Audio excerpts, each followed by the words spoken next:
Well, good morning and welcome again to the Veterans Forum. The program is coming to you from the television studios here in Bedford, New Hampshire. I'm Bob Stevens. Today is the 27th of April, 2018. Now we have all kinds of shows that we've done in the past, but we'd like to ask every one of you guys and gals who served anywhere in any of the conflicts, from World War II, Korea, Vietnam, Desert Storm, you name it. If you can and will, share that experiences here in a televised interview. This program is being conducted on a local basis throughout the country, stations such as this, I guess guys like me, who want to make sure that if you have a story to tell, that you get it told properly, recorded properly, but more important, it's you who made it happen are reporting what it took to get that done. Now, before I go on though, this is something new that I've been gotten in the last couple of weeks. It's a telephone link throughout the state of New Hampshire. Any guy or gal or friends of someone who may be in need of some help, trouble, information, call that number, 211.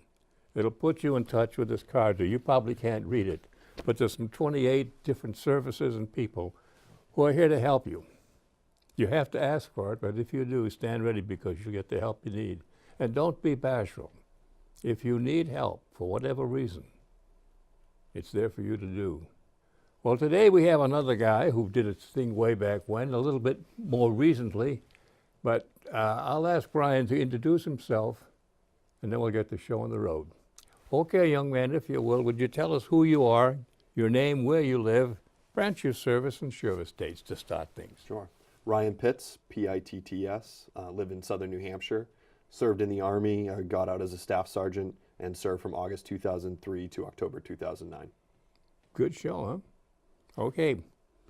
Well, now we know where you came from. Let's find out how you got to be yourself. For example, let's go way back. If you will, tell me where you were born, when you were born, and what was your life like in your early years, back in the 10s and 12s, if you will. All right. I'm a son of New England. I grew up, I was born in Lowell, Mass. in 1985. Lived there for about 8 years, moved to southern New Hampshire, later on moved to Vermont, back to southern New Hampshire. I went to middle school and high school right here in Amherst, New Hampshire. So that's where that's where I've always called home. Okay, in quotes. Yeah, in quotes. Now, do you have any brothers or sisters? I do. I have a brother, Scott. What was your relationship with them as you were growing up? Growing up, I was probably the stereotypical older brother. I gave my brother a hard time. Why? I don't know, because I was bigger.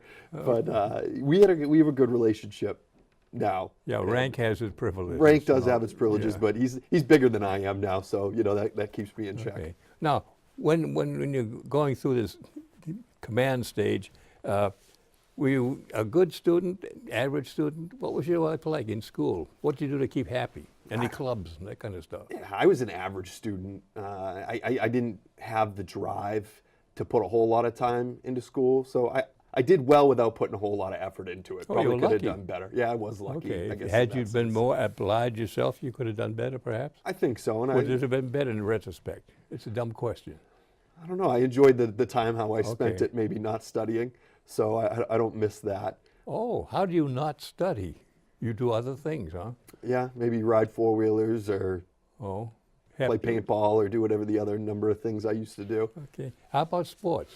Never Any played. clubs, anything like that? I played intramural sports in high school. I was never athletic growing up. I was always uncoordinated and generally smaller than a lot of the kids that I was playing sports with. You kind of growed a little bit. I did, a when little you bit. came in here. Yeah. You matured. I did, yeah. Oh, great. Any special, that's the word call it, talent or thing that you had in school that you've kind of fostered as you're going along? Art work or mechanical work, like a tinkering? No, I don't think I really had any mechanical, artistic, athletic talents Oh? otherwise growing up. I think I didn't have, hobbies per se, but growing up, once I moved to Mount Vernon, New Hampshire is where I lived when I was in school. I worked on a horse farm from middle school into high school. And then my parents had like a hobby farm. So we'd have pigs and maybe some cows and sheep. So I just worked on the 2 farms, worked a lot, at my parents' house. Was that year round or just summers? What did you do between sessions in school? You have any kind of summer jobs or whatever to make a buck? Yeah. So, middle school into the early part of high school, I worked at a horse farm in Amherst, New Hampshire. Doing what? I was just a farmhand. I didn't really want anything to do with the horses at that point. I'd fix fences, mowed fields. I'd feed, I'd clean stalls. Well, they happen to be in the way while you're making your fence, huh? Okay. Not too often. And then I worked around my parents' house, and then my old man has his own business doing custom cellar doors. So I did that during the summers when I wasn't in school. Now, the cellar doors, to me, that there's 2 kinds. One you walk down into and you pull a hatch up, or you just open the damn thing and walk in at ground level. Did you do both kinds, or were you multitask? He specialized in the outside the bulkhead, the steel doors. But he did them both, and we specialized in everything to do with that. So I'd say cellar entries. Yeah. Exciting space. No, but hey, somebody had to do it. That's the good part. And when did you graduate from high school? I graduated in 2003. And then what? So it was about halfway through my senior year that I enlisted. I did the delayed entry program, so I think it was right around January of 2003. Went down to Boston, did my whole in-processing and took my tests and signed my paperwork to join, and then graduated in May and didn't take off. I took off in August to go to basic training in Fort Sill, Oklahoma. Okay, I have heard the term before, but I'm not sure. Delayed entry, what does that mean? So you can sign up. At what age? I guess the age is the big thing. So I was 17 when I signed up. And I think some people went earlier. You can go to basic training. The only thing is you can't deploy to a combat zone until you're 18. Oh, okay, all right. And then when you did make the 18th, where did you go and how did you get there? So I was able to leave. When I left in August, I was 17. And I turned 18 in basic training. And then by the time I finally got to my unit and we deployed, I think I was 19 when I first deployed to Afghanistan. Okay. Now, what did you report when you first went in? And what's the big question? What's your reaction the first couple of days when you were there? As me no longer civilian, me now GI. Yeah, it was definitely a culture shock. So I showed up in Fort Sill, Oklahoma. I'd never been on a plane. My first plane ride was to basic training. Yeah, a lot of shocks along the way in the early part, and I'd never been further west than eastern New York. Oh, yeah, you traveled. Yeah, I was well traveled. I got traveled. to Albany once and got lost. I think I'd been to Six Flags in eastern upstate New York, so that was as far west as I had been. And just even the terrain was a culture shock for Oklahoma. I was just, how is this so flat? I can actually see further than 100 yards where all the trees at. Yeah, you had to climb a hill to find where the rest was. Right. And it was just that. It's just such a different culture. It's just getting used to. I don't own my time or myself anymore. I don't own a damn thing. This I'm is on their mine, time. and you can do what you will. Yeah. Now, how was your reception the first couple of days, other than being a culture shock as far as what you got, how you got into intake, if you will? Yeah. So we went through the in-processing unit there. I can't remember what it was called, but it was just a number of days of just kind of sitting around waiting, doing paperwork, doing our medical examinations, kind of getting ready, getting our equipment together before we actually went to our basic training unit. And it felt like, I don't know, I guess the calm before the storm. Just a lot of sitting around waiting, trying to learn some of the stuff. Here's how you should march and understand the rank structure before you get over there. Yeah, this is your left foot, that's your right foot. Exactly. You start with your left and follow with the right until somebody tells you to stop. The rest are with you, otherwise they're on a step. Yeah, exactly. When you got your what's the word, introduction, you got everything finally squared away. When did you ever finally get a feeling when, okay, here it is, I don't know why I did it, but damn it, I'm going to make sure I do it right. You ever had that feeling? That you finally accept yourself being where you were at? I think it took a little while into basic training to just accept that my life is not my own anymore. This is it. This is what it is. And the sooner that I embrace that, the better life will be. Oh, yeah.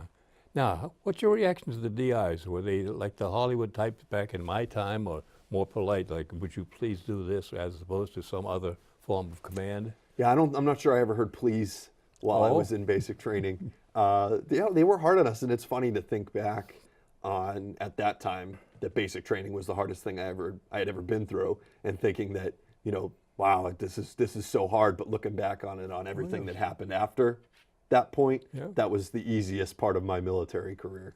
Then the recognition, though, and I think most of the guys have said the same thing. They grabbed me, in effect, tore me apart. Yeah. Marines, Navy, Army, you name it.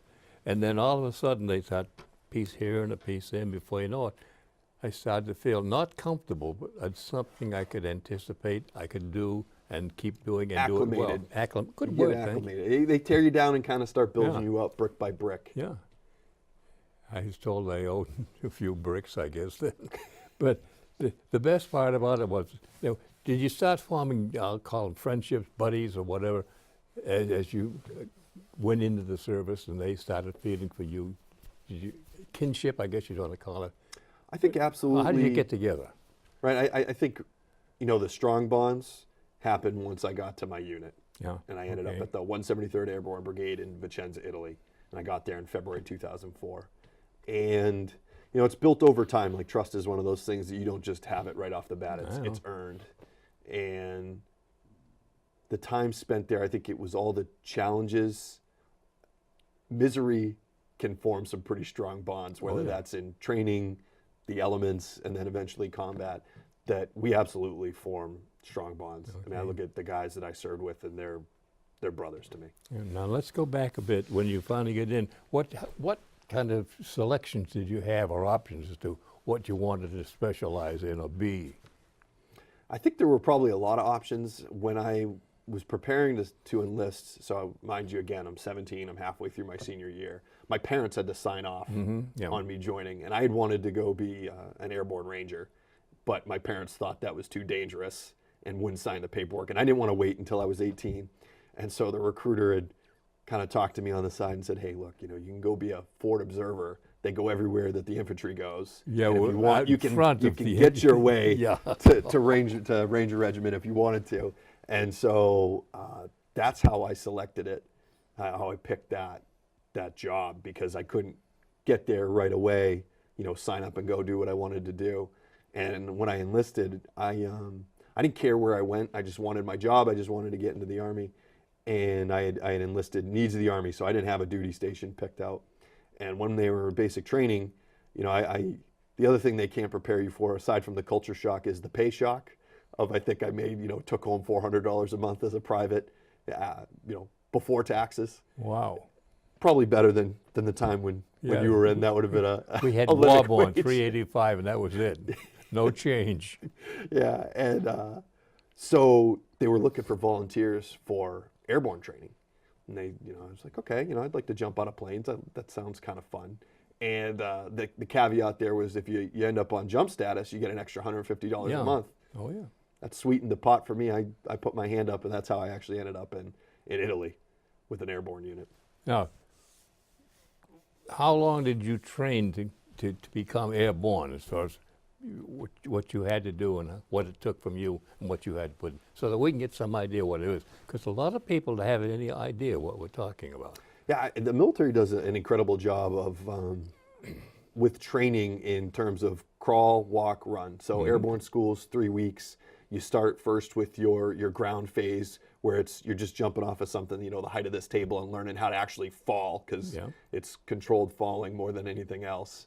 And learning how to the procedures when you're coming down and exiting the aircraft, what to do in the air, the airborne operations themselves. Then you move on to week 2, and you're doing towers. So you're jumping out of these towers onto basically like these zip lines and practicing the proper exit of the aircraft and the other aspects of it. And then the 3rd week is actual jump week, where you're going down to the harness shed, you're getting rigged up, and actually you get to do 5 jumps out of a fixed wing large. For us, it was in one C-130s. day, 1 week, 1 month? It was 1 week. Okay. We did about 1 jump a day. How was you feeling the first time out the door? Nervous, because laundry I'd never problem. jumped out of anything. And but they do such a good job training you. You're practicing exiting the aircraft with people on the ground in this mock aircraft, and it's just drilled into your head, like green light comes on, follow the person Follow in the front of guy you, and follow these. make sure you keep and going. It's not even like you're thinking I'm jumping out of a plane. It's just the green light's on. I got to follow the person in front of me, hand off my static line, and jump. And all of a sudden, you're outside the aircraft, and you realize can't you're get back. 1,000 feet in the air, exactly, and just trying to avoid people in the air. But it was a rush. I loved it, even the first time. Anybody ever candle? Candle? Roman candle? Oh, just shoot Straight right down. in. I didn't see any in basic training, and I never had any on the jumps. But we hear all the stories. Yeah. But yeah, there were injuries that happened Oh, yeah. once I got to my unit. Guys not keeping feet and knees together, not properly handing off their static line and getting caught up in it, exiting the aircraft and severing a bicep. There's all. That's the glory stuff. You don't need to go there. No, seriously, because I've, as you can suspect, I've introduced guys from submarines and surface navy and what have you, and the submariner looks up and says, what ding-dang idiot's going to jump out of a perfectly good plane? Oh, gee.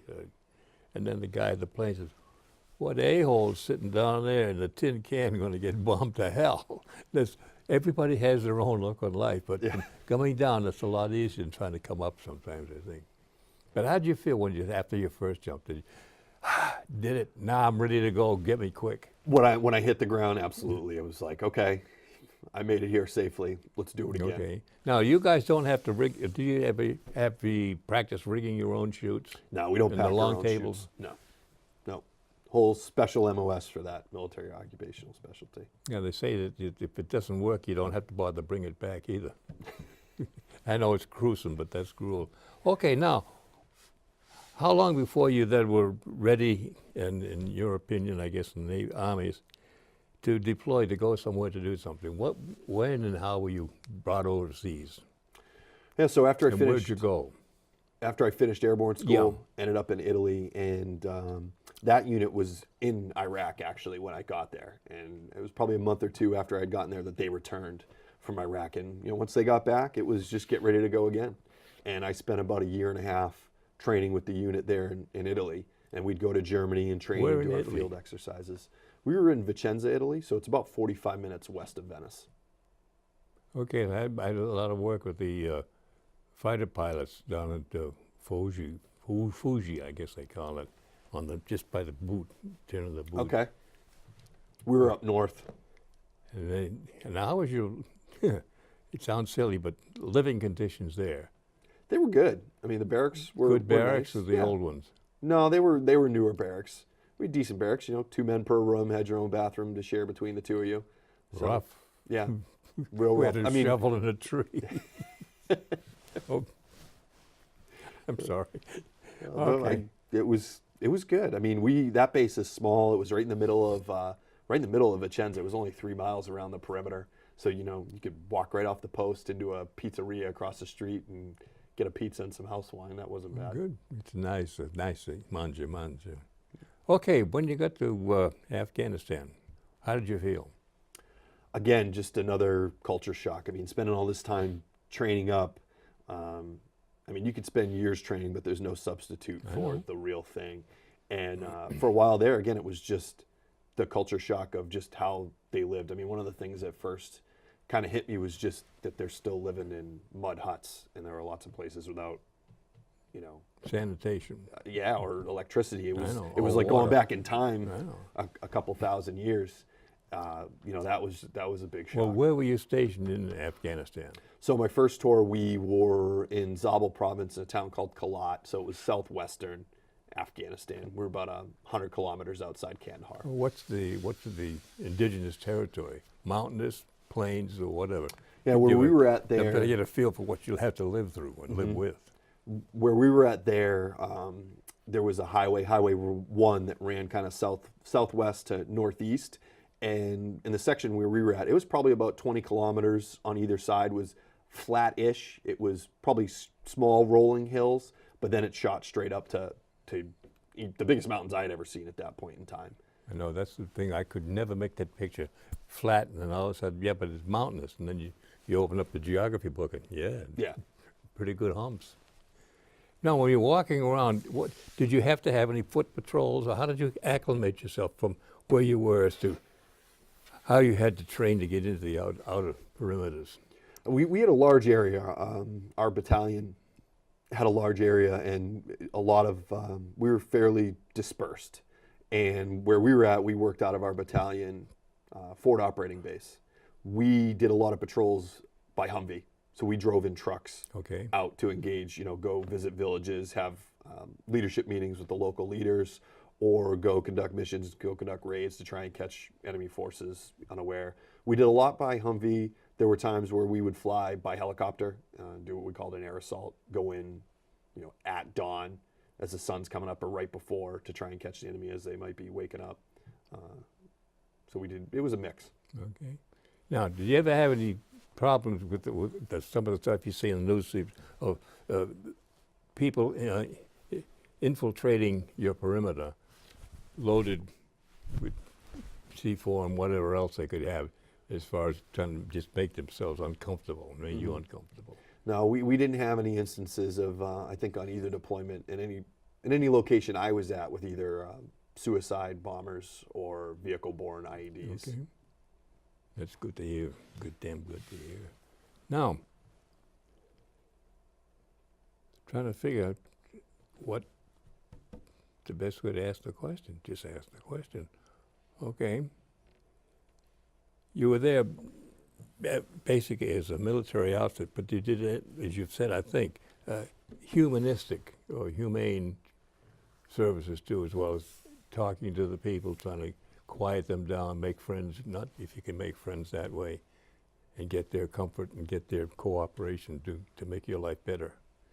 Yeah, Does that make sense? Yeah, no, I mean, it was a mix, right? At that point, the COIN or counterinsurgency operations, it was to, live close to the population and try and win the hearts and minds. So we did a mix of, try and provide them security by attacking, enemy fighters that are coming in and making life difficult for everybody.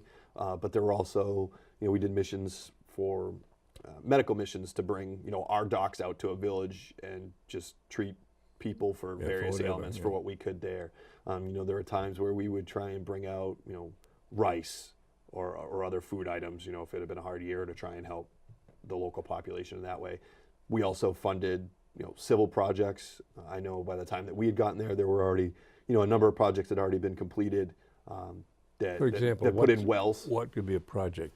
Putting in a well. Good. Putting in a well so that they can have clean drinking water. Plain drinking water. Yeah, especially in the desert, that's an important one. There were times we built schools, improved roads.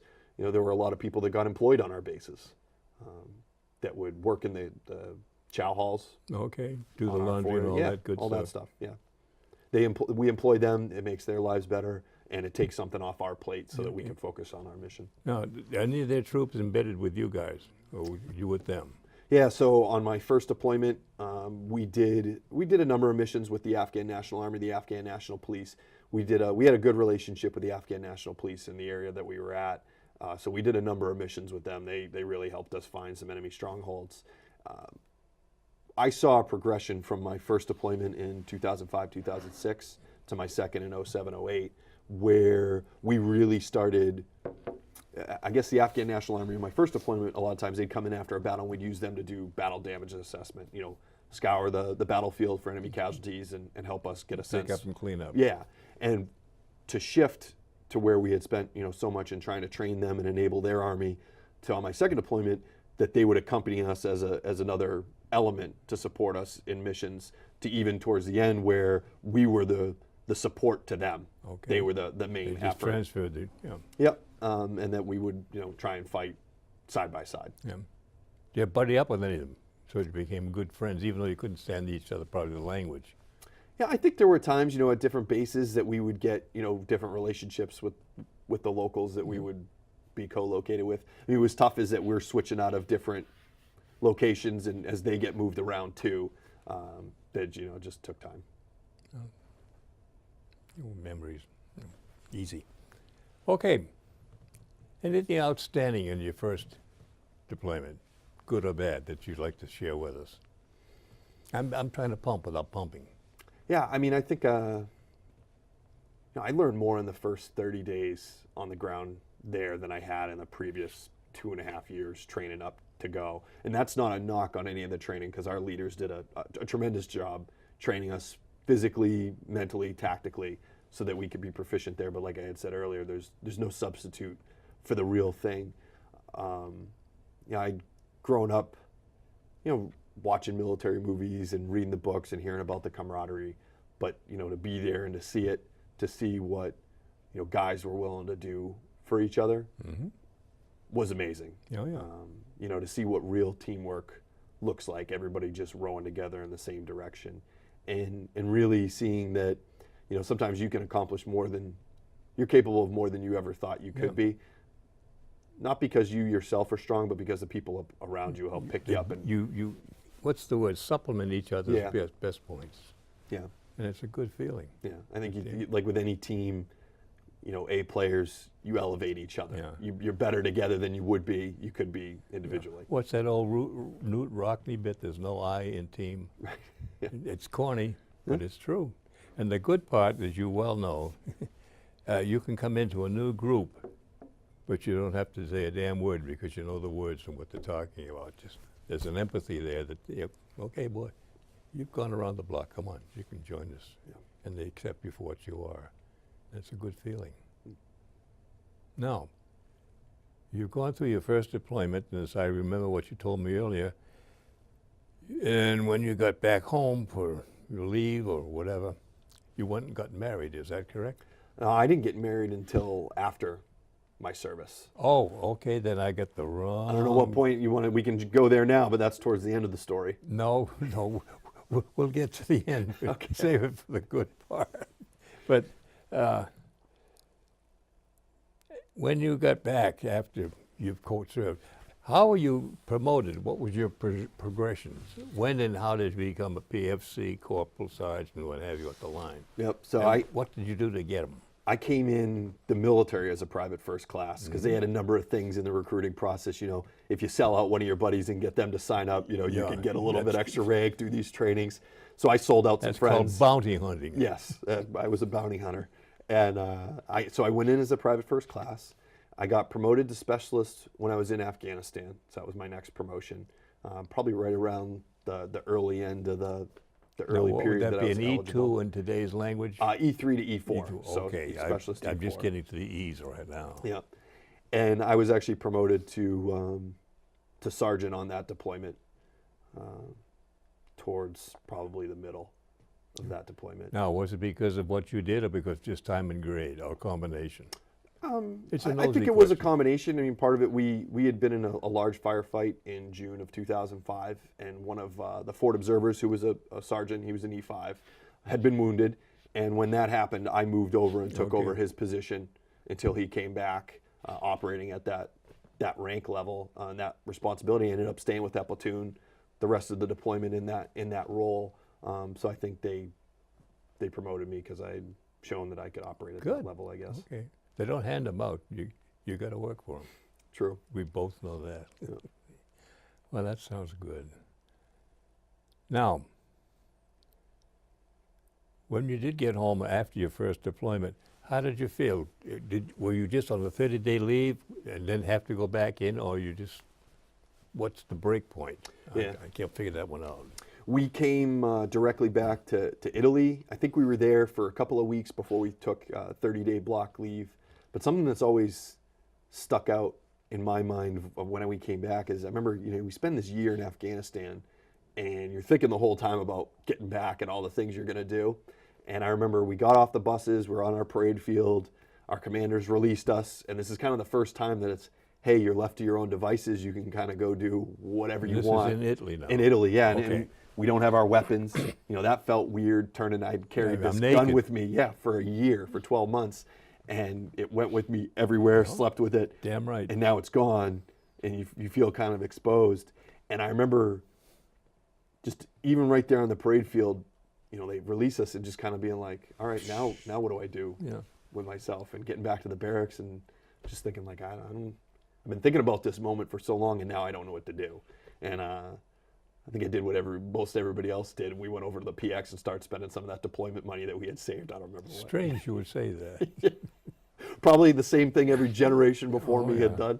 That's rite of passage. Yeah. Now, did anybody contemplate going home? Or did you have the option to fly mats or something to get back in that 30-day time frame to get back to the States? Yeah, I think most of us did. Most of us went back for that 30-day block leave that we had, so most of us went home. I came home to New Hampshire, and then after that, we all start trickling back, and Okay. downtime's over, start getting ready for the next deployment. Now, how'd you feel the first day home, the first night? Did you, hey, Mom, I'm home, what's for supper? Or was it oh, he's with us again? How'd you feel? I think I had a new appreciation. I can remember coming in, getting ready to land, because coming from Italy is, I don't know, 12 hours to get back to Boston, as I fly into Boston. And I can remember looking out the window and just waiting to hit American soil and just getting this big smile on my face and just this new like appreciation that I had for being an American, I guess. For the Now, was it privileges that I commercial had or being here. government? No, it was commercial. Everybody flew back commercial. Okay. And I don't remember the rest of that time home, but I'm sure I ate as much of my parents' cooking as I could and went out to eat and spend time with friends. But that part sticks out in my mind of landing and looking out. This is it's your show, but when Kenny and I first got home, he's my kid brother. We're going to show my mother how to swab the deck. That sounds silly, but all we can remember, because she's down at hands and knees, the old brush scrub brush, and she said, "No, I'll show you how we did it, Mom." And we were swab jockeys for about 2 hours, and she finally said, "Hey, please, it's clean enough. Get the hell out of here." We've paid your dues or something, but that was it. Okay, now, number 2, we started going back in the second deployment. You're going back from your leave. Where did you report back? Went right back to Italy after my leave. Okay, that's your port. Yeah, that's Your my main home base. station, my Okay. unit. We spent about another year and some change, just get right back in that training cycle, come back off a block leave and start getting ready for the next fight. I mean, that was just kind of the nature of, I guess, service for anybody at that point in time in the war was you were either there or you were getting ready to go. And it was year there, year back, year there, year back. And so we just started training. We trained there in Italy, every day, and just whatever tasks, our soldier tasks, getting ready, whatever training we could do there. And then a lot of our live fire exercises and like large, war game type exercises, we'd go up to Germany. Now, do you have any training that you see on these TV shows, house-to-house search on foot? How did you do that? How'd you work that? I mean, we had a shoot house or a training house there on post. They'd practice there, the infantry guys would. When we'd go up to Germany, there'd be mock villages or buildings, and that was all part of the training. They'd have live fire lanes where they would have the guys would first go through, no rounds, then maybe with blanks, and then with live rounds actually clearing like a mock house, firing at targets, live rounds at targets to build up that confidence. And, so everybody understands, when you enter that room, you don't know what you're going to find, right. but this Quick is how you decision. react. And this is how you, ensure that you're safely engaging people inside that room without putting your own guys at risk or mitigating that risk as much as possible. It's a big responsibility. Yep, Yeah. it is. Oh. When you were on your patrols, I don't know how to ask the question, but what did the feeling you had as you be driving through some of these villages in your Humvees or on foot? What to look out for? How to spot the bad guys? Because everybody, the towel heads, that you can't tell one from another. We, I think the big indicator for us was kids. If there were kids out and around, we felt safe-ish. It was just an indicator that, okay, maybe it's a little bit safer here. There's no attacks planned. When there were no kids around, that was kind of our indication that, okay, maybe something's going to happen. Just be on alert even more so than you already are. I mean, we're always scanning, always treat, like it's a hostile environment. But when there weren't kids around, you went into it kind of ready to react. Because I think oftentimes the locals would have an idea that something's going to happen, so they wouldn't be outside. Oh. Yeah. No, that's the way they worked in Germany too. Yeah. Okay, now when you were, quote, in your unit, was there any sort of I'll call it a schedule as to when you would be on call to do a patrol or to go someplace, or is it just rotate? Or whatever, say IT comes back and says, hey, we have this situation here, get the boys and take off. How do you handle something like that? Yeah, I mean, there is a schedule, kind of like a cadence that we fall into. You know, maybe one unit is on base security for a week or two, and another unit is on, you know, daily patrols, doing missions, like a mission cycle. All of us, all the time, are on, you know, basically quick reaction force. I mean, that's everybody. You know that if somebody else is in a fight, it doesn't matter whether you're supposed to be on guard or whether you didn't sleep or you're on a mission. Like, you go there. So oftentimes, yeah, I mean, I think that's kind of how we were broken up. You know, certain amount pulling security, get into a schedule, a routine, doing missions, and then also just, you know, stuff pops up and you go do it. And this sounds silly, but was there any kind of, I'll call it, a special type unit that would man a certain type of situation? Or was everybody A1 on the line? I think for... Is that a good question? I don't know. Yeah, I mean, I think you're talking like that's broader than just what our battalion or company was. You know, a lot of times we're out and we're manning forward operating bases, but yeah, I mean, I'm sure back at, you know, you get to some of the bigger bases and there's some contingency forces there, whether it's, you know, special forces or Rangers, QRTs all over the or place. the other, you know, other branches, special operations. You know, on our first deployment, we would rotate through our brigade would rotate platoons through to Kandahar to serve as the quick reaction force for southern Afghanistan. So if a unit, no matter what the unit was, got into a fight and there was any loss of life or you know, they were drastically outnumbered, we would get spun up. Our sole purpose was to just sit there for a month and wait. And if we got the call, run down to the flight line and fly out and reinforce. Okay, so flight lines, there'll be helicopter drops? Yep. That's the best way, isn't it?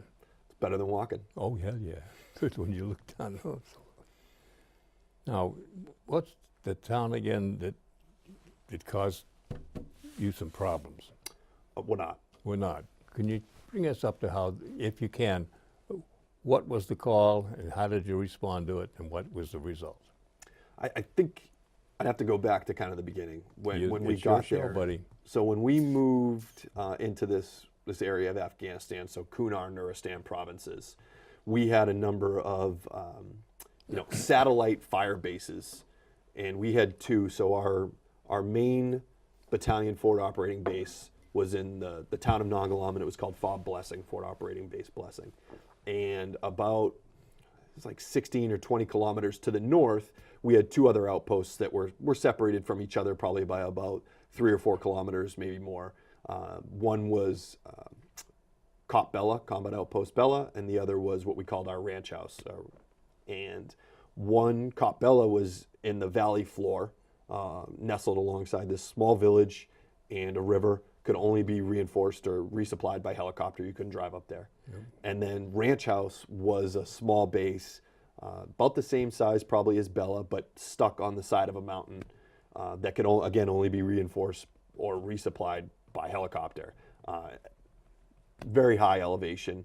There was no, I want to say, there was a kind of a formal helicopter landing zone, but it was really like the top of a building. So when helicopters came in, they couldn't fully land. They had to stay at, you know, max power. So they're almost hover landing because they could come down through the roof. And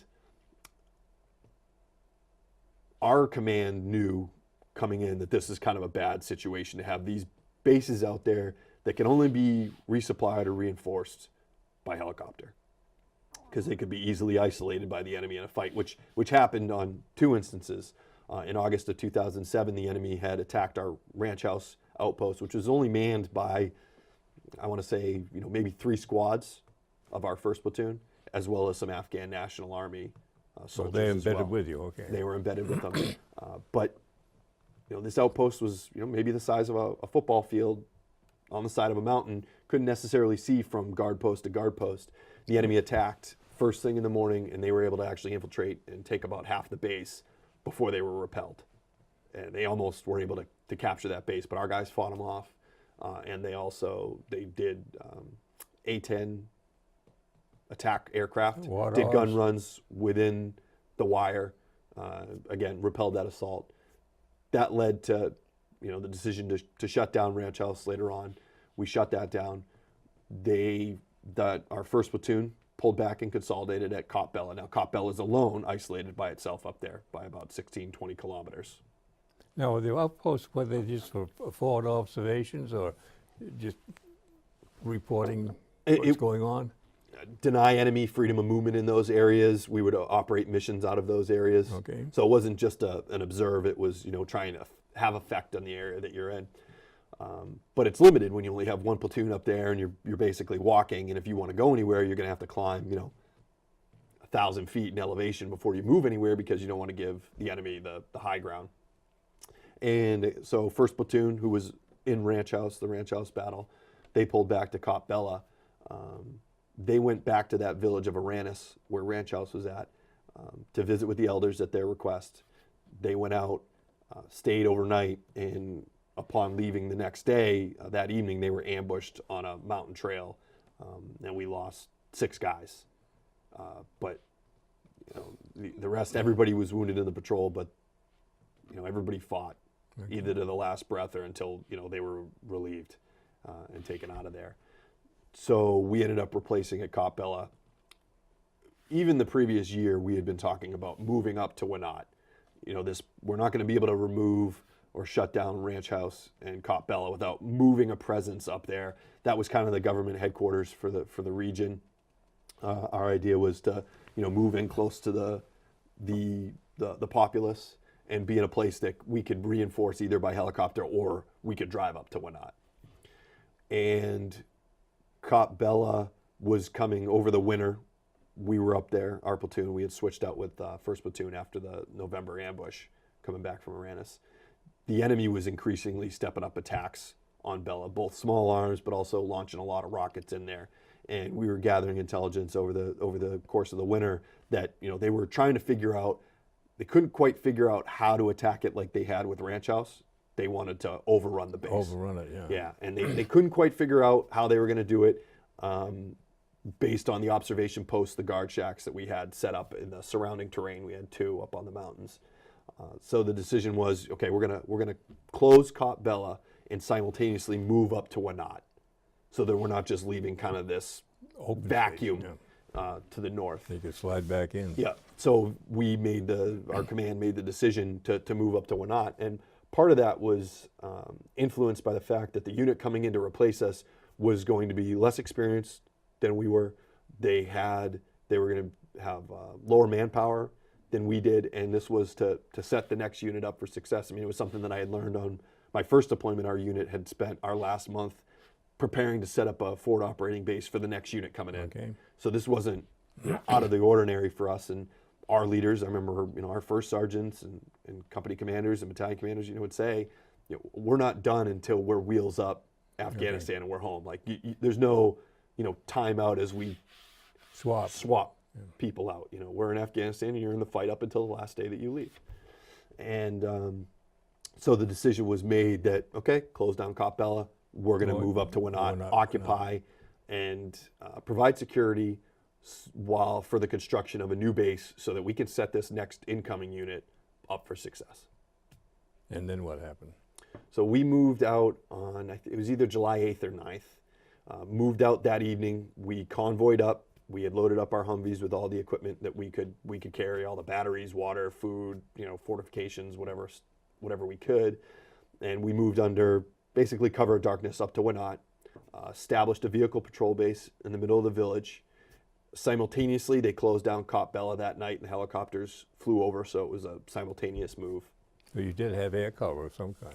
We did as they were coming back down, and we moved up to Wanat, which was probably only about straight line distance, 8 to 10 kilometers north of Fob Blessing, but it still took an hour and a half, 2 hours to drive there. Up and down. Windy roads, you got to clear it as you go, making sure there's no improvised explosive devices.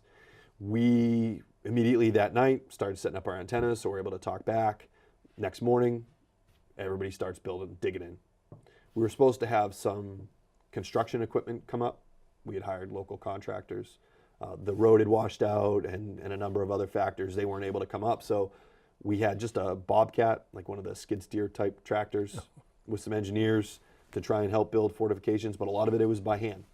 We're building these HESCO barriers, which are like these steel mesh baskets with like a fiberglass lining that you could just fill with dirt to Okay. make, That field was your fortifications. bullet right there. Yep.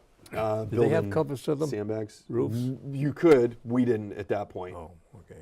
So a lot of times down at the vehicle patrol base, guys are digging big fighting positions next to the armored Humvees that we had that had heavy weapon systems. We started to construct a mortar firing point. We had a 120 millimeter mortar and a 60 millimeter mortar, so our mortar team was working on that, trying to build fortifications to both protect their ammo and give them a fortified position to operate out of.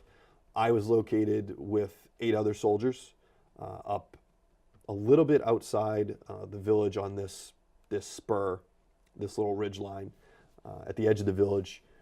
It was meant to be an observation post, but to provide a little relief for the base and maybe see a little bit more of the terrain for anybody trying to infiltrate in. You were just watching Charlie sneak through. Yeah, and I mean, we got the sense that the enemy was in the village watching us. I mean, you alluded to it. One of the things that's challenging is they're not wearing a uniform. Yeah. And they're not carrying weapons, but we could, there were a lot of fighting age males around watching us, both at the observation post where I was at and the fortifications that were down at the vehicle patrol base. Could you spot people around the other hills? Oh, it wasn't even just in the hills. I mean, in the village, In the sitting there village, having yeah, tea, but- watching our guys build fortifications, or people, climbing a tree, looking at our observation posts, and we'd have to tell them to, hey, Yeah, get out of move. here. We don't want you And then what collecting happened? intelligence. So we were there for about 5 days, and on the morning of the 5th day, we're getting up every day, 30 minutes or more before the sun gets up, to do what we call stand to. Everybody's on guard and in preparation for a potential attack. That morning, just the same, we all get up. We're actually going to do a patrol that day, so everybody's kind of also getting ready to go on patrol. When one of the trucks, the heavy trucks that was in the vehicle patrol base, we had this tow missile system. So it's really an anti-tank missile, but we had used it. It had a reconnaissance, apparatus on it. I can't think of the term. The targeting system, thermal. So we would use it to Okay, heat seeking. yeah, to attack personnel as well. And they had noticed some movement up in the mountains to the west and spotted weapons on them. And from us being in Afghanistan, you get to learn patterns of life. And there, people don't go hiking like we do here, without having bad intentions. Nobody climbs a mountain for fun over there. So that to us indicated they're enemy forces. So as we were preparing, I was getting ready to work up a fire mission as a forward observer. I was going to call in artillery on their position. The enemy initiated a large-scale complex assault with a burst of machine gun fire from the north, and all of a sudden just rocket-propelled grenades from every side battered all the positions. The enemy, under cover of darkness, had moved into the village, so they were as close as 10, 15, 30 meters. Wow. They had also set up in the high ground. We were in the village, so it's kind of basically like being at the bottom of the bowl. The intention there, we're going to be close to the populace, but we didn't have the high ground. No, but they had snipers right up there.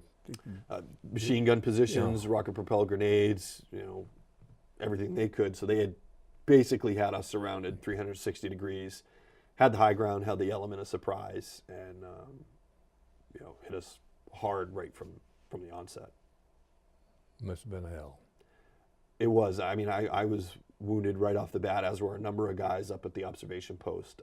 I was up there with another team leader, Sergeant Matt Gobble, and we had 7 other guys. So Pruitt Rainey, Jonathan Ayers, and Gunners Willing. They were all, and Chris McKeag. They were all part of like a gun team. We had 2 machine guns. Okay. Up there, we had built some fortifications and had 2 machine guns. We also had Tyler Stafford, Jason Bogar, Matthew Phillips. So there were 9 of us up there. And right in the opening volley, I'm wounded. I get thrown.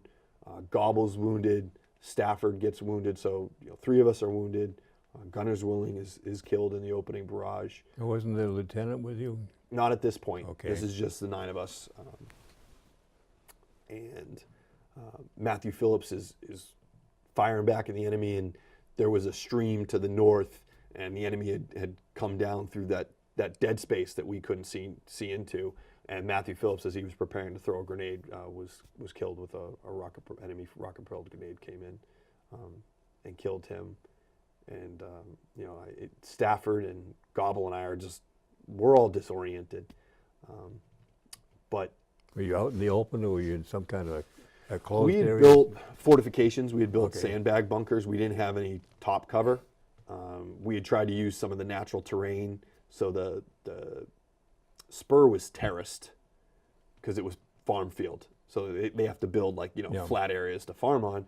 So it was terraced. So we had built on a couple of terraces that were there, and we were nestled up against some rocks. There were some trees around where we were at. So we tried to use the terrain to our advantage as best we could there. Well, there was some kind of covering for the rear, at least. Some coverage. Yes, we had built sandbags to the rear of our position, even though our forces were to our rear in the center of the village. There was a building between us, and there were some other buildings that the enemy that day had moved into that they were trying to split us all up. Ooh.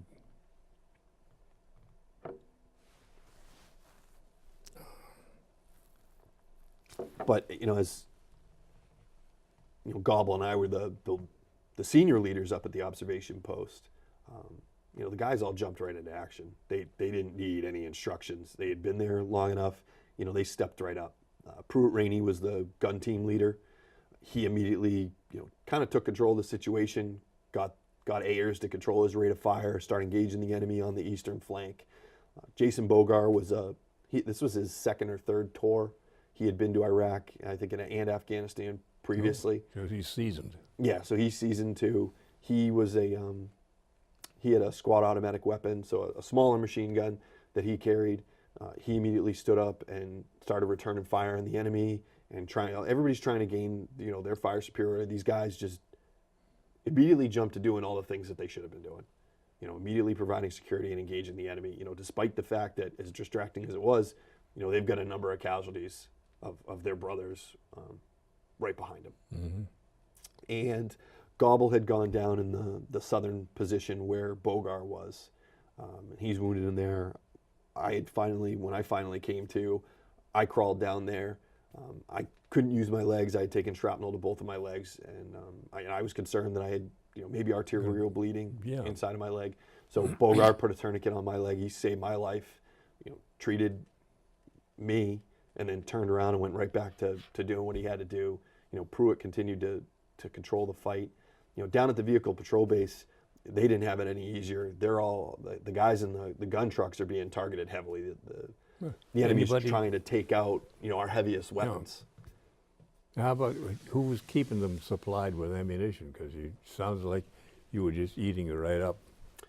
We had stockpiled. We had brought a lot out with us. Okay. All the gun trucks had a significant amount of ammunition, but that's factoring heavily into it. How do you manage that supply when you're in this fight and you're trying to gain fire superiority? There were a lot of valorous acts that never required anybody shooting back at the enemy. I mean, we had these Mark 19 automatic grenade launchers that could shoot 300 to 400 grenades a minute, and wow.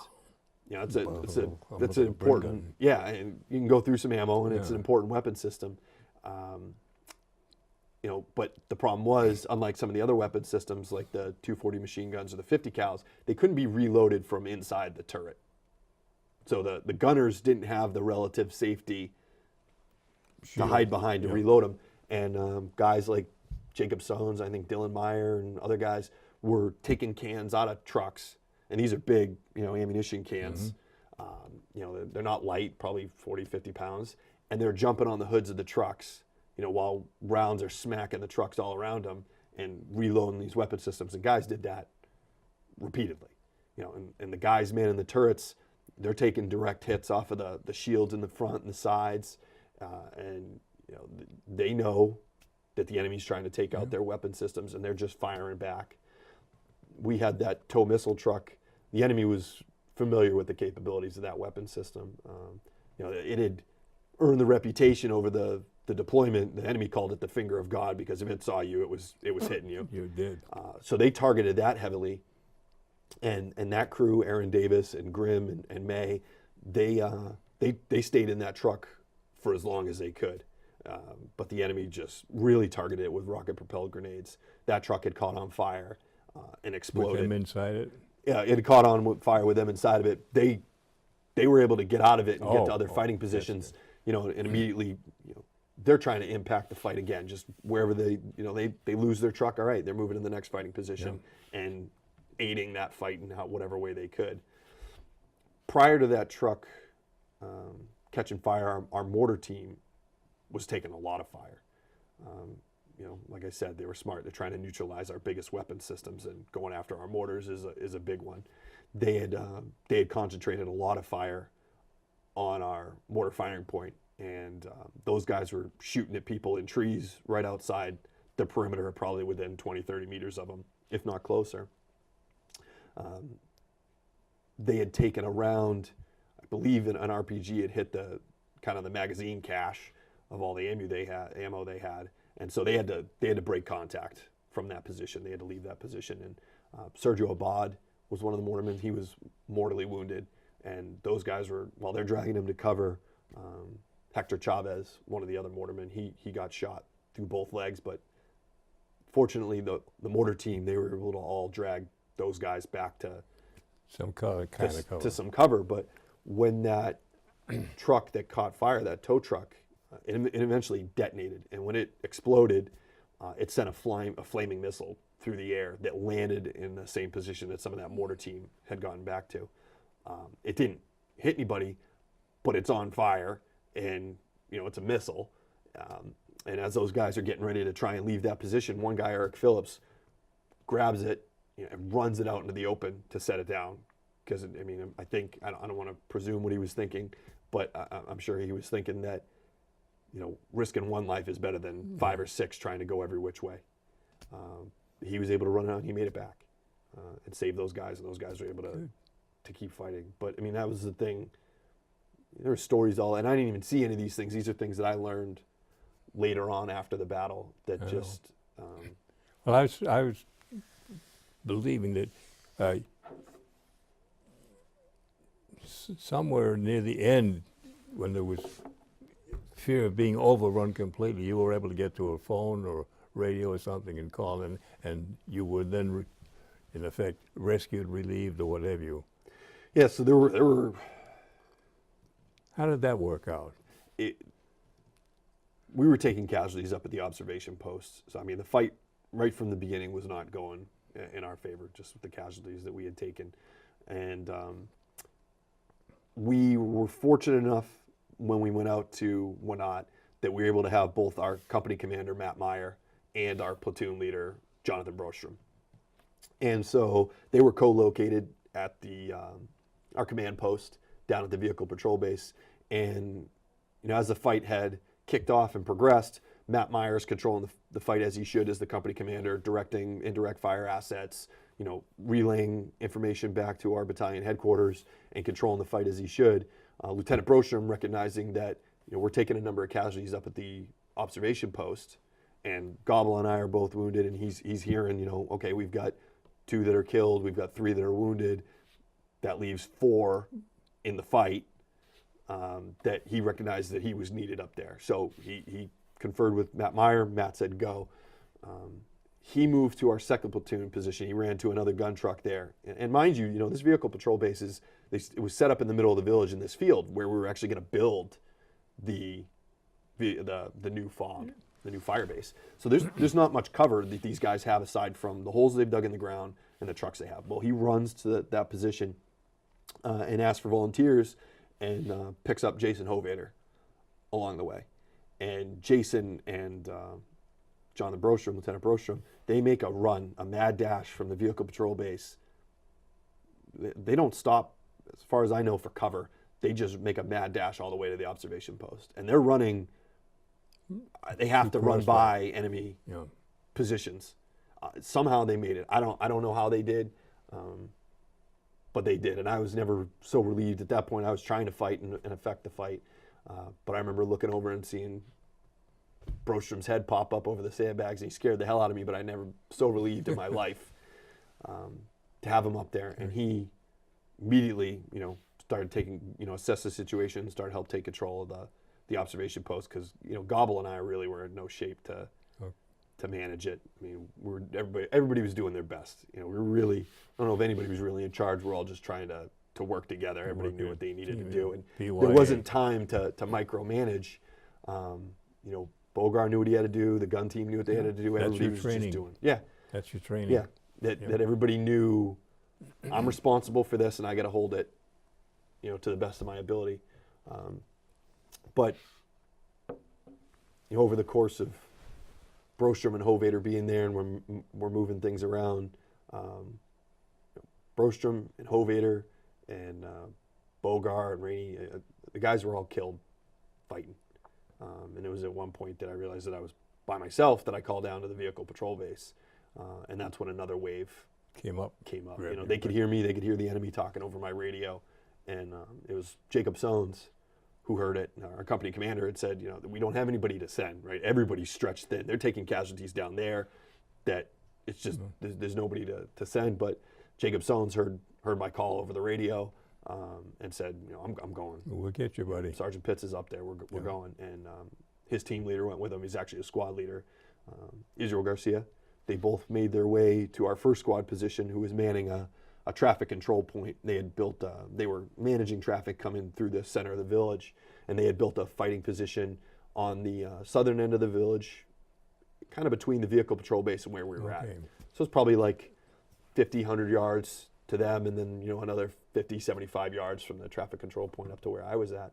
So Israel and Jacob make it to that first squad position, and they link up with the first squad leader, Sergeant Sean Samaru, and Mike Denton, another guy carrying a smaller machine gun. And they start making their way up to the observation post, and when they get there, Sergeant Sam shoots an enemy fighter off of a rock that's shooting down in the observation post. And those guys come in and immediately take control. At that point, it's like you had brought up managing the ammunition. At this point, we're fighting for probably maybe over an hour. Everybody's starting to kind of run low on ammo, and Sam and Sergeant Sam, we called him Sam and Denton have to start searching casualties, are dead for ammo. And so while they're doing that, Garcia's pulling security and Sones is treating me, and it wasn't long after they had gotten there that another volley of rocket-propelled grenades came in and wounded all of us, and mortally wounded Israel Garcia. When you were finally, rescued, how did you get back? Did they helicopter you back for medical attention? Yeah, it was right around the time that the guys came up to get me, Garcia and Sones and the rest of them, that the Apache helicopters started to come up and start doing gun runs. And it wasn't long after that the medevac helicopters started coming up. And I remember seeing one of them land down at the main vehicle patrol base and thinking, okay, we're going to have to get down there. But we're all banged up. We're all, shot to hell. And thinking, okay, all right, we're going to have to get down there. This is going to suck, but that's what we got to do. And this medevac helicopter comes in and lands right on the terraces between us and the enemy. And was he taking fire? I don't know how he wasn't. But the crew chief gets off. The medics on the bird are getting off, and they're coming down the terraces and grabbing our guys, and our guys are helping. And I got loaded onto one of those helicopters, and that was the end of the fight for me. But it went on, after that, for hours. Where did they bring you when you got back? Back to Italy or Germany? Or? Yeah, I made my way back, through Afghanistan and the major bases to Launchstoel in Germany. Kind of stabilized a bunch of us, and then from Launchstoel, I went back to Walter Reed with a number of the guys. How long were you there? I spent 30 days inpatient, and then I was there for about a year between physical therapy and working on my medical discharge process to get out of the Army. And when were you told you were going to be put in for the medal? How did that come about?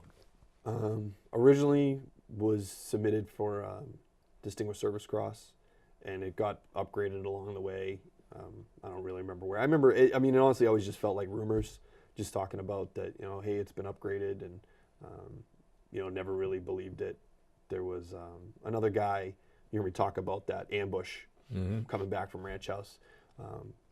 Kyle White was another soldier from my unit. He was nominated for a Medal of Honor for that day.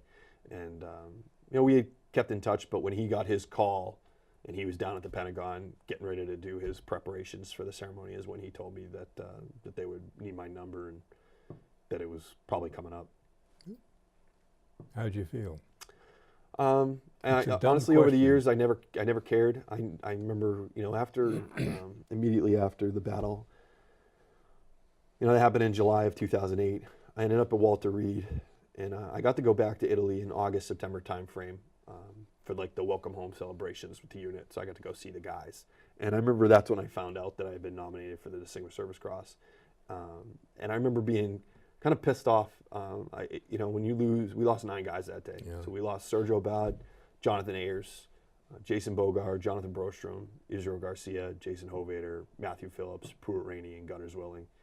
And when you lose 9 guys, it's kind of hard to feel like you deserve anything.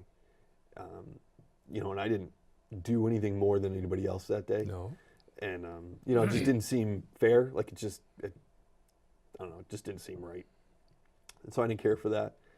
And then hearing along the way that it had been potentially upgraded, still same thing, didn't sit well. It's for them. Yeah, but I didn't accept that, and you can tell yourself that, or I tried to tell myself that, but it's still like it didn't feel that way yet, because I'm being the one that's getting recognized. I'm being the one that's going to be awarded.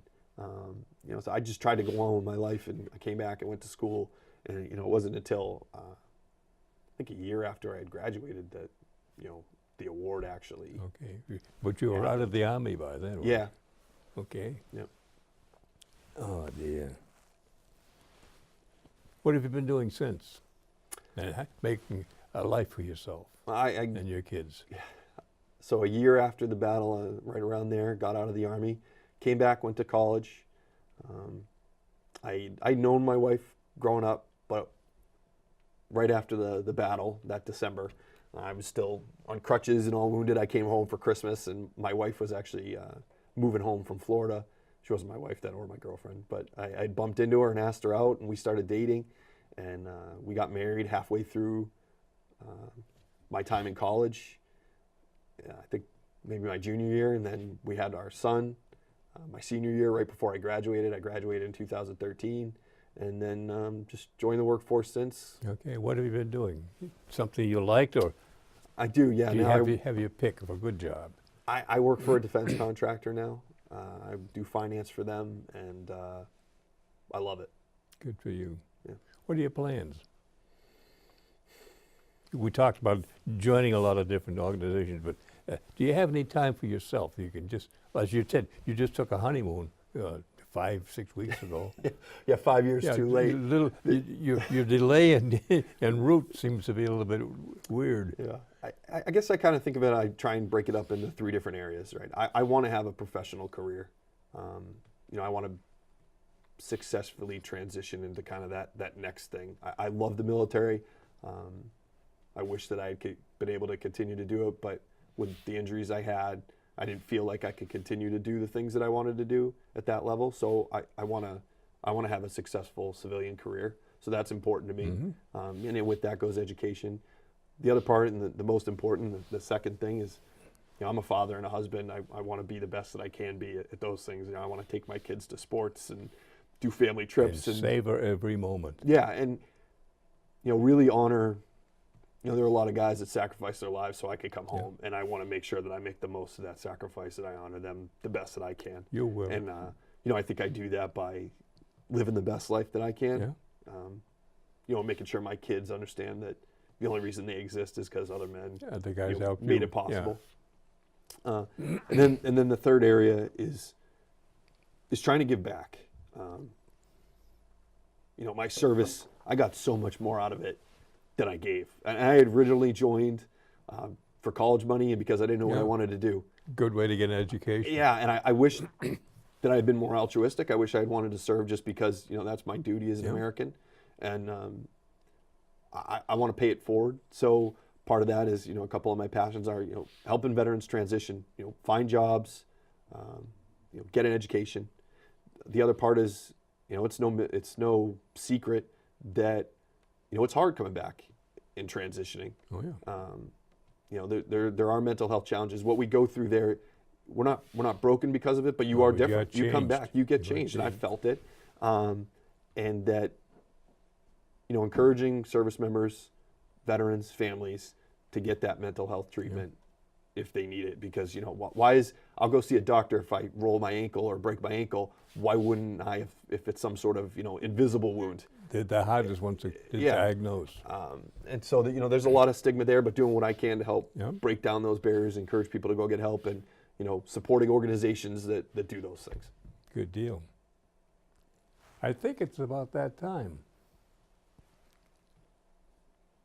Only got 3 words. Thank you, friend. Thank you, We Bob. appreciate your work and thank you for your service. Thank you for your service. Amen. For our forces in Afghanistan, the Battle of Wanat was one of the most fierce of this entire war.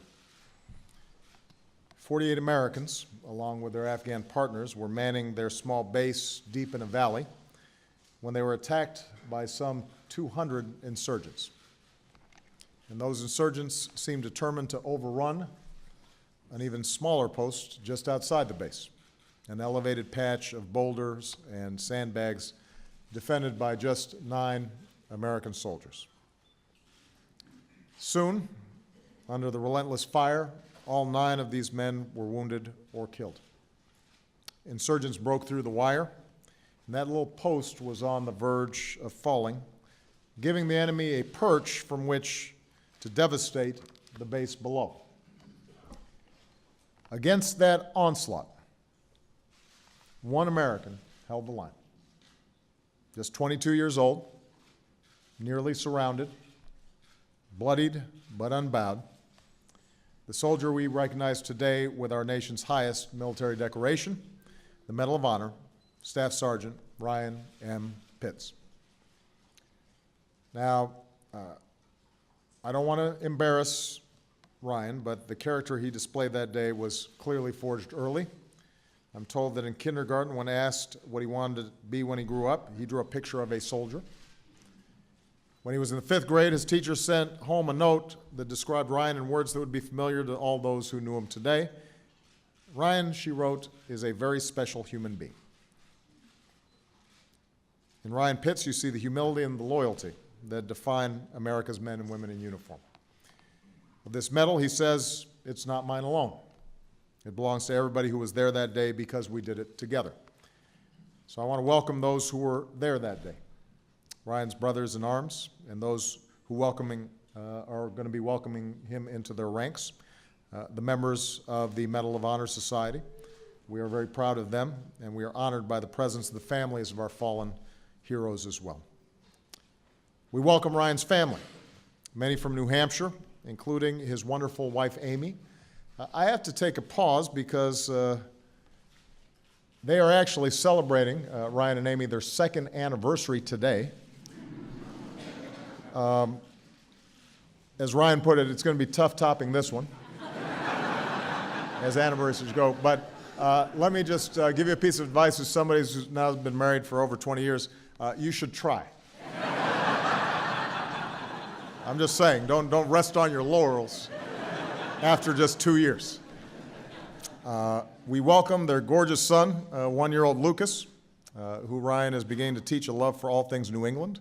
Of course, the Red Sox, and the Bruins, and the Celtics, and the Pats. I want you to try and imagine the extraordinary circumstances in which Ryan and his team served. This was the summer of 2008, and this was a time when our forces in Afghanistan were stretched thin and our troops were deployed to isolated outposts. They had just arrived in Wanat, just days before, and they were still building their very small base, a handful of armored vehicles in fighting positions, in foxholes and sandbags. Wanat, one report later concluded, had significant vulnerabilities. Parts of the village sat on higher ground. On every side, mountains soared 10,000 feet into the sky. Heavy equipment to help build their defenses was delayed. In the 100-degree heat the soldiers ran low on water, and the aerial surveillance they were counting on was diverted away to other missions. Now, early that morning, in the pre-dawn darkness, they spotted several men up the mountains. But before Ryan and his team could take action, the entire valley erupted. Machine gun fire and mortar and rocket-propelled grenades poured down from every direction. And those 200 insurgents were firing from ridges and from the village and from trees. Down at the base, a vehicle exploded, scattering its missiles back at our soldiers. It was, said a soldier, hell on earth. Up at their tiny post, Ryan and his team were being pounded. Almost instantly, every one of them was wounded. Ryan was hit by shrapnel in the arm and both legs and was bleeding badly. Already 3 American soldiers in that valley had fallen, and then a 4th. As the insurgents moved in, Ryan picked up a grenade, pulled the pin, and held that live grenade for a moment, then another, and then another, finally hurling it so they couldn't throw it back. And he did that again, and he did it again. Unable to stand, Ryan pulled himself up on his knees and manned a machine gun. Soldiers from the base below made a daring run, dodging bullets and explosions, and joined the defense. But now the enemy was inside the post. So close, they were throwing rocks at the Americans. So close, they came right up to the sandbags. 8 American soldiers had now fallen, and Ryan Pitts was the only living soldier at that post. The enemy was so close, Ryan could hear their voices. He whispered into the radio. He was the only one left and was running out of ammo. I was going to die, he remembers, and made my peace with it. And then he prepared to make a last stand. Bleeding and barely conscious, Ryan threw his last grenades. He grabbed a grenade launcher and fired nearly straight up so the grenade came back down on the enemy just yards away. One insurgent was now right on top of the post shooting down until another team of Americans showed up and drove him back. As one of his teammates said, had it not been for Ryan Pitts, that post almost certainly would have been overrun.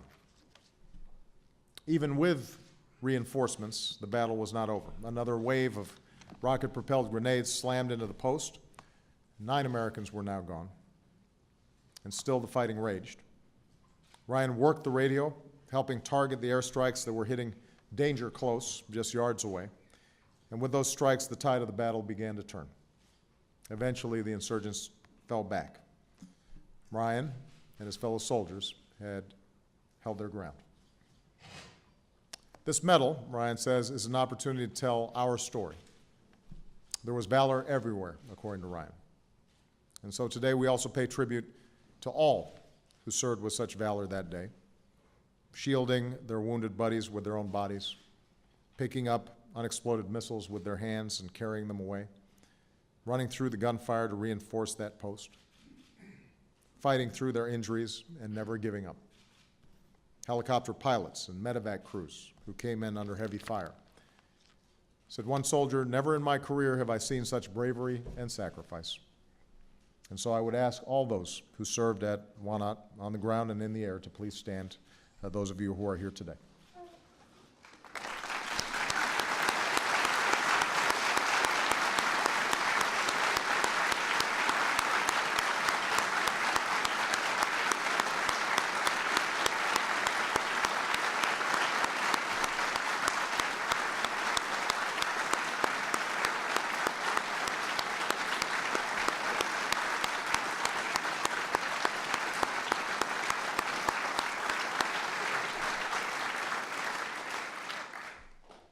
Most of all, Ryan says he considers this medal a memorial for the guys who didn't come home. So today we honor 9 American soldiers who made the ultimate sacrifice for us all.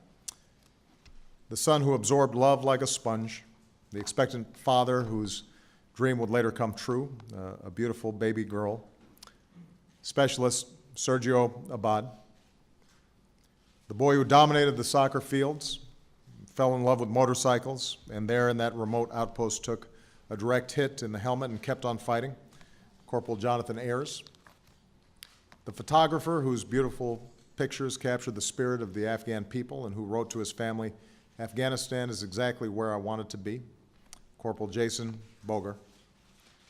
The father who loved surfing with his son, the platoon leader who led a dash through the gunfire to that post to reinforce his men, First Lieutenant Jonathan Brostrom, an immigrant from Mexico who became a proud American soldier on his third tour, whose final thoughts were of his family and his beloved wife, Leslie, Sergeant Israel Garcia, a young man of deep faith who served God and country, who could always get a laugh with his impersonation of his commander, Corporal Jason Hovater, the husband who couldn't wait to become an uncle, the adventurous spirit who in every photo from Afghanistan has a big smile on his face, Corporal Matthew Phillips, the big guy with an even bigger heart, a prankster whose best play was cleaning up at the poker table with his buddies and his dad, Corporal Pruitt Rainey, and the youngest, just 20 years old, the little brother of the platoon who loved to play guitar and who, says his dad,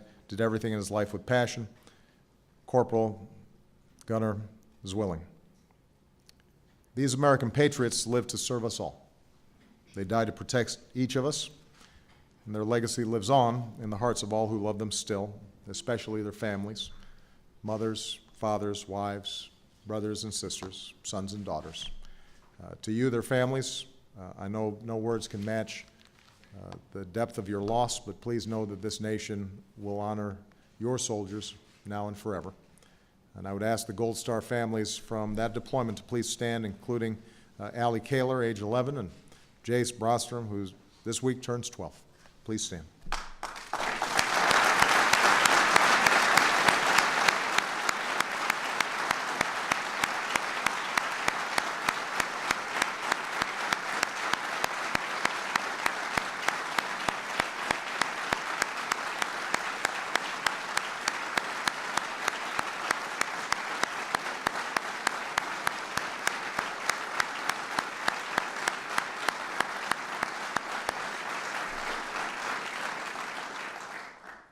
This is the story Ryan wants us to remember. Soldiers who loved each other like brothers and who fought for each other, and families who've made a sacrifice that our nation must never forget. Ryan says, I think we owe it to them to live lives worthy of their sacrifice, and he's absolutely right. As Commander-in-Chief, I believe one of the ways we can do that is by heeding the lessons of Wanat. When this nation sends our troops into harm's way, they deserve a sound strategy and a well-defined mission, and they deserve the forces and support to get the job done, and that's what we owe soldiers like Ryan and all the comrades that were lost. That's how we can truly honor all those who gave their lives that day. That's how, as a nation, we can remain worthy of their sacrifice. I know that's a view that's shared by our Secretary of Defense and by our Joint Chiefs of Staff and all the leadership here. They're hard lessons, but they're ones that are deeply ingrained in our hearts. It is remarkable that we have young men and women serving in our military who day in, day out are able to perform with so much integrity, so much humility, and so much courage. Ryan represents the very best of that tradition, and we are very, very proud of him, as we are of all of you. So God bless you, Ryan. God bless all who serve in our name. May God continue to bless the United States of America. And with that, I would like our military aide to please complete the ceremony.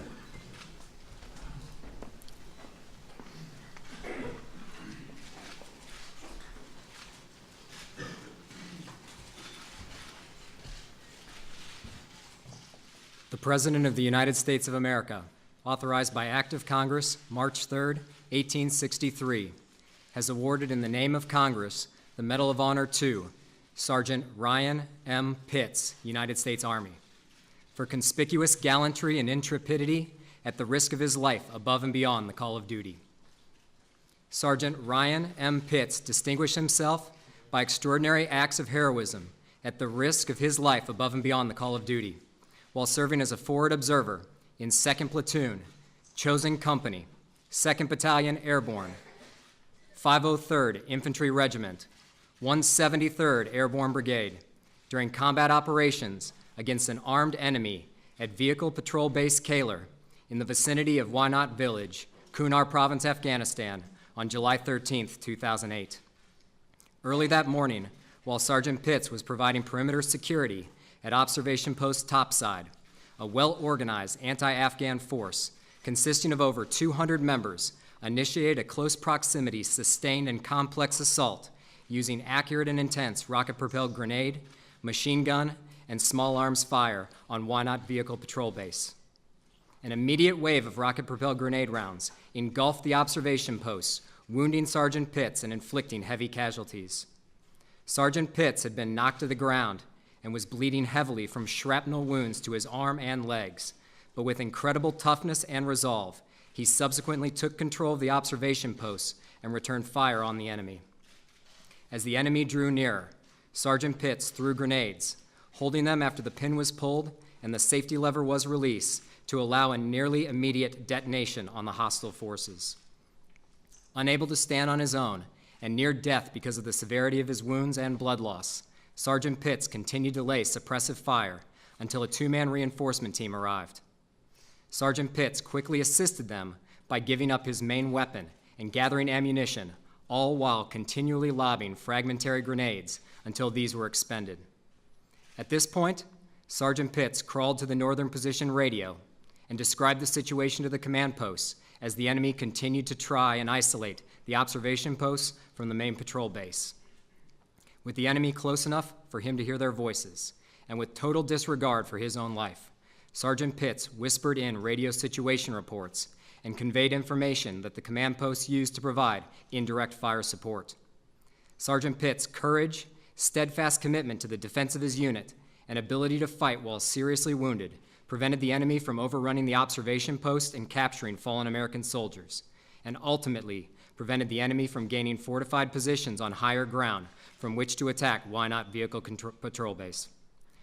Sergeant Ryan M. Pitts' extraordinary heroism and selflessness above and beyond the call of duty are in keeping with the highest traditions of military service and reflect great credit upon himself, Company C, 2nd Battalion Airborne, 503rd Infantry Regiment, 173rd Airborne Brigade, and the United States Army.